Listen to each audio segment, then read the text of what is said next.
Hi everyone, Matt here from Proof Fly Fishing. In this video I'm going to answer a few questions about silk and then give a few tips and tricks for working with it to get better results and kind of make the whole experience a little easier, especially if you're just starting out with silk. So the first question is, why would somebody want to use silk over nylon? Nylon's less expensive, it's more available, there's a wider range of colors. The main difference in silk, I'm going to show you two rods here. This first one is a G2 by Scott rods, and this is a ferrule wrap. And as you can see in this picture, I can look at this ferrule wrap and I can see the individual strands of thread. This is wrapped in nylon, and when I look at it, it's pretty easy. I can see there's clear lines kind of along the blank where that thread was laid and packed next to each other. Now I'm going to lay another rod here. This is one I just wrapped the other day. This one's done in silk. Now what you'll notice immediately here, neither of these are color preserved threads, but what you'll see in the silk is it just looks like the color was kind of dropped into place, like it was like the blanks almost died. And the reason for that is the diameter of silk is much smaller than the diameter of nylon. And so once you put finish on it, what you're not able to see are the lines between the two. You end up with a smoother wrap over the guides. It's a different look, you know, and depending on what you're going for and kind of the rod you're working on, you know, maybe nylon's a preferred look. But the reason silk is sought and why it's considered, I guess, probably a nicer material to wrap a rod with is for this reason primarily. So I can see I can't discern that this is wrapped with thread, no matter how close I look at it. Whereas this wrap, it's pretty obvious what's going on.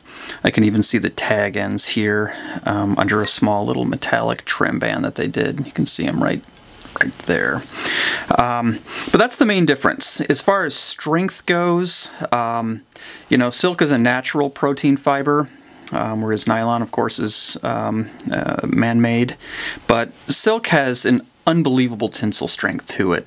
In its comparable diameters, silk is equal to or stronger sometimes than steel. So there's no performance difference when choosing between the two. In a minute we're going to switch over and I'm going to actually do a few wraps with silk and kind of show you some different characteristics of it, how it's similar and how it's how it requires a little bit different handling than nylon. So we'll switch over to that now and we'll get started. Okay, we're back.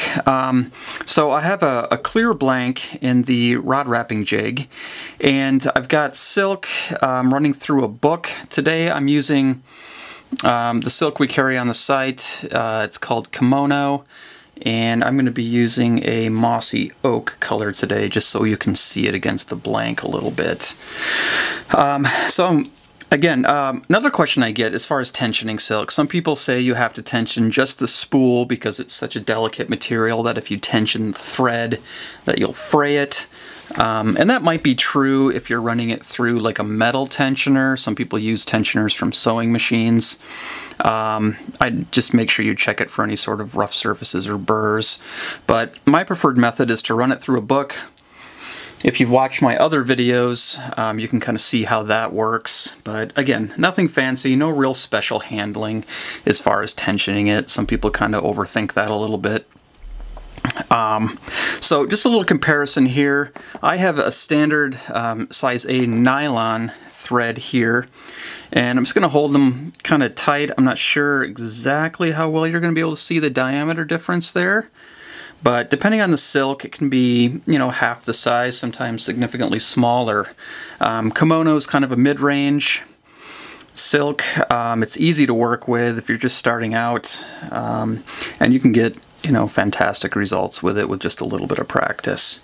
So nothing fancy here. We're just going to tie on my tensioner here a second, just like we do any other thread, right? So the thread goes over the top and I just kind of trap that silk as I would as if I were starting any wrap. So I have 3 wraps on there now, and I can just kind of pack that into place. There's a lot of questions I get about the diameter of silk. Oh, it's so difficult to work with because it's so fine. And there's a couple tricks. It is very easy to overlap silk when you're starting out. So one little trick that I use, or when I teach people, is to lead the silk a little bit on the wrap. Now I'm going to show you what that means. I'm just going to cut this tag end off. So when we lead silk, what we're doing basically is creating an intentional gap between the main body of the wrap that's already laid down and the thread that is currently being wrapped. So I'm going to do kind of an exaggerated version of this here.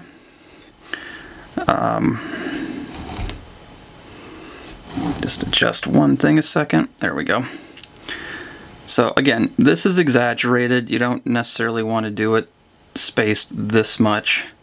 But as you can see, I've got a lot of space between each individual wrap there. And now what that's going to do is keep that any chance of that thread overlapping itself away. And then once I get 4 or 5 wraps on that blank, I simply take a burnishing tool of some sort, and I just pack those wraps in place. Just like that.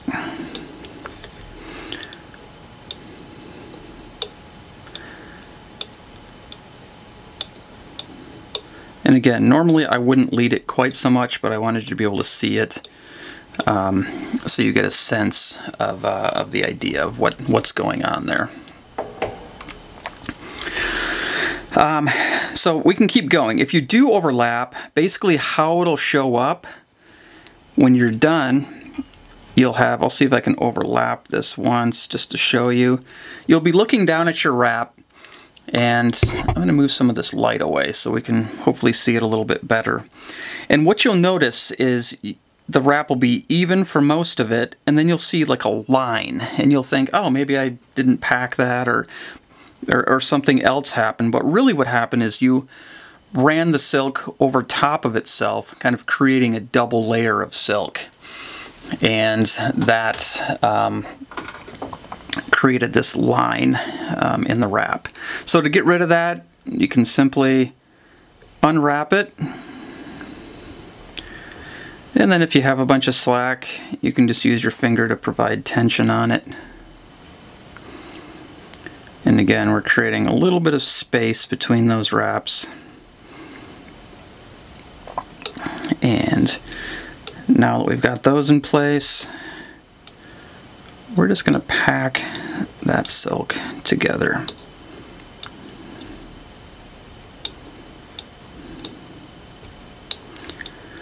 One thing that you'll want to keep in mind, and some people don't like to pack their wraps for some reason, and with nylon to an extent you can get away with it, with silk you can't. Every 4 to 6 wraps or so, stop and pack the silk.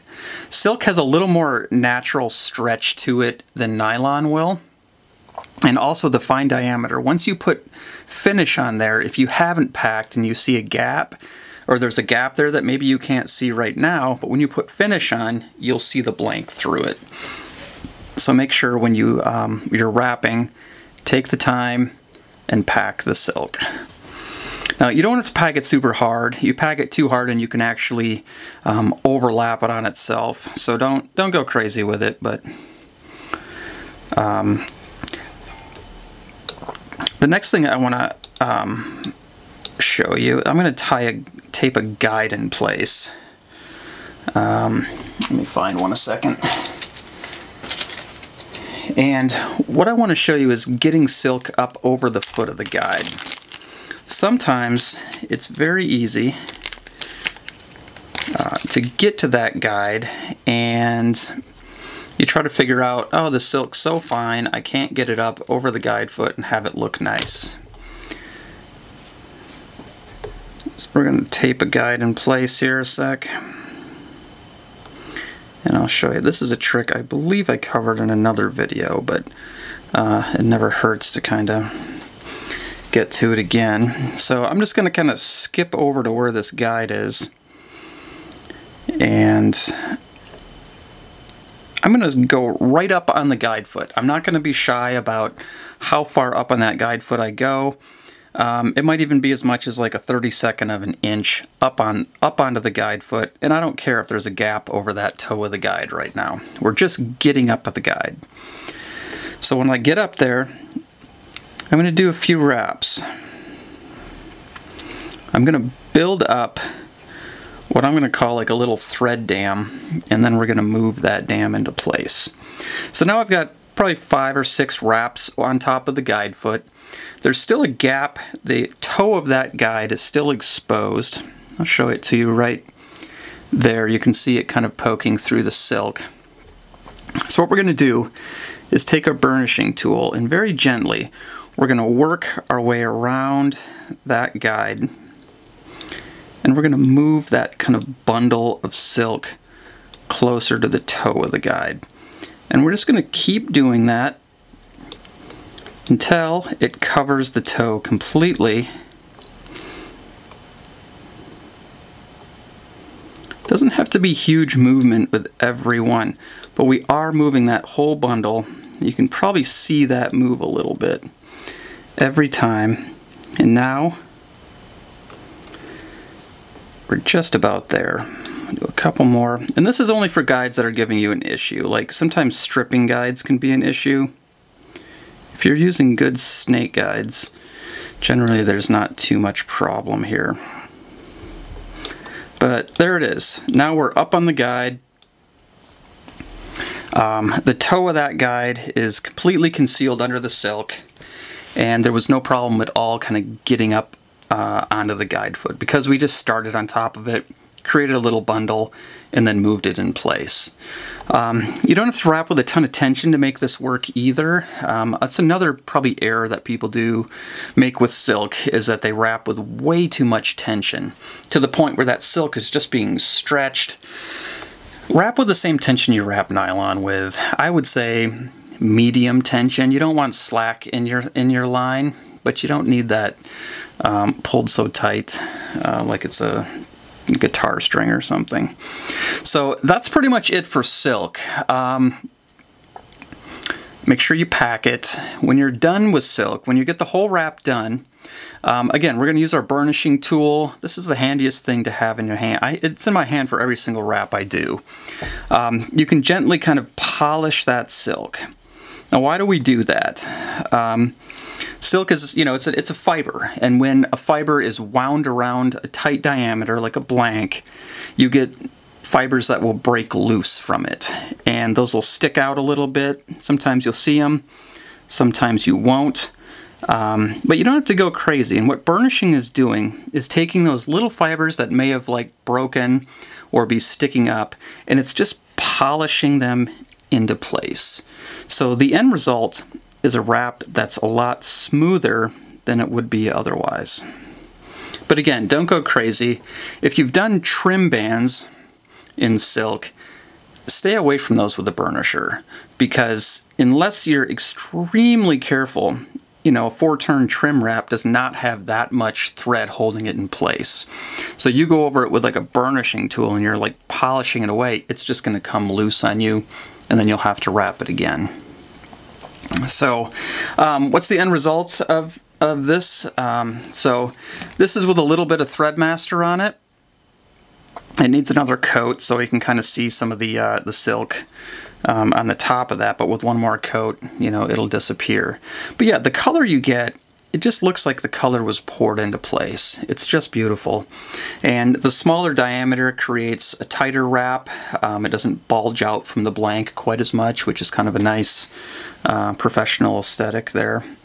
So any questions, shoot me an email. But again, we're using kimono silk, and I finished this guide with Threadmaster Light that was cut roughly a third with I think I used turpentine or white gas. So pretty easy, it goes on simple, and the finished result is well worth the effort. Alright, thanks for watching.